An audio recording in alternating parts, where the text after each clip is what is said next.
in high school, or also maybe just you've seen it in life, something called The Road Not Taken. That is the name of the poem, although it is often misquoted as The Road Less Traveled, because that is the most famous line in said poem. And it's a very interesting poem because most poems don't penetrate the popular consciousness. But The Road Not Taken has a particular kind of like American quality, you know, it's like, oh, you know, I made the difference by taking the road less traveled by.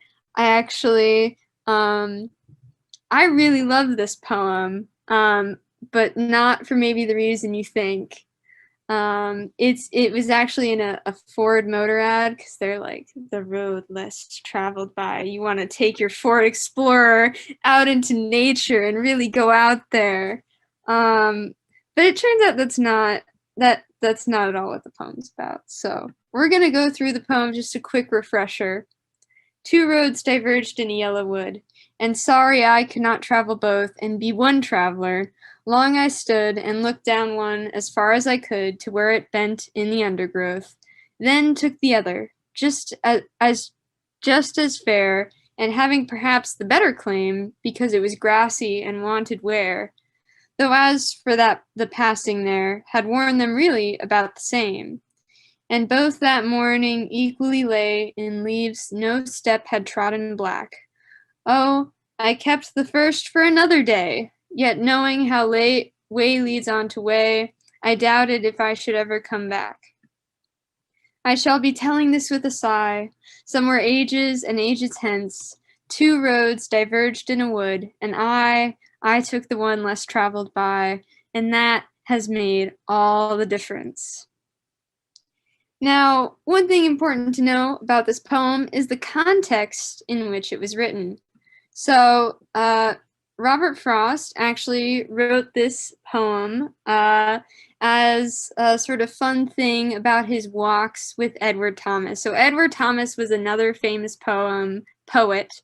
They were buddies. They really liked hanging out with each other, and they would take walks in Worcestershire, England, sort of in the forest. And Edward Thomas could not make up his mind. So whenever there was a fork in the road, he'd be like, he'd need to think about it for like 5 minutes before deciding which path to take. And then whenever he took that path, he would be like, oh darn, you know, we probably would have been better off taking the path that we didn't take. And so, you know, Robert Frost was like, you know, he was trying to poke fun at his friend. He was just being like, hey, two roads diverged in a yellow wood. And, you know, really, they're actually kind of the same. Because if you read the poem, it says, well, the other is just as fair and perhaps having the better claim because it was grassy and wanted wear, though as for that passing there had worn them really about the same. So what he's saying in this poem is the paths are actually the same. It doesn't matter which one you take. You just, it'll be good to take one. And it's so funny because basically in popular culture, we did not get the joke. Robert Frost actually read this to a bunch of university students, and they all took it really seriously. And he was so disappointed. And even when he sent this to his friend did not get it. He was like, "Oh, you know, it does mean a lot to me. This choice means so much, and I can't believe, you know, I would not get the joke if you had not told me about it." So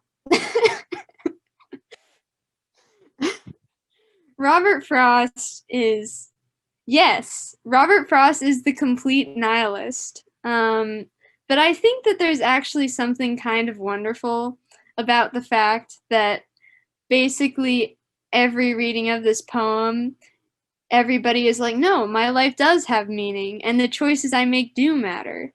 And, you know, even if in sort of the grand scheme of things, nothing really matters, the choices you make, they matter to you. And I think that that kind of ethos is how we actually make change in the world.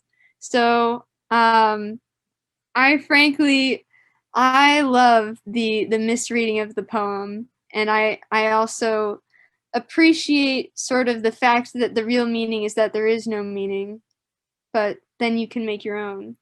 So, yeah, that's woo. Robert Frost. Now you know. Now you can I don't know, tell all of your friends that Robert Frost actually just kind of hates life. I mean, if you've read his other poems, you would see that. He's like very dark and depressing. Like he writes a poem about this like boy that's just like chopping wood, and then he gets his hand cut off, and then they try to put him under in surgery, and then he bleeds out while he's in surgery and dies, and then everybody just pretends like everything's fine, like his whole family just moves on and keeps working the next day because that's all they can do. Like that's Robert Frost. But yeah.